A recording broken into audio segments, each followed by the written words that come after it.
Hi, today let's see how to make a payment. Let's go to the Accounting module. Under the Accounting module, click on the Accounts Payable.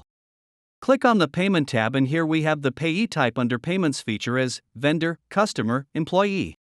Here today I'm going to do for a vendor and search for the vendor.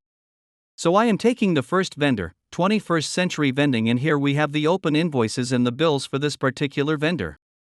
Enter the amount that you'd like to pay, and if you click on Auto Apply, the entered amount automatically gets deducted to the first particular transaction, or we can choose for which particular bill you'd like to pay.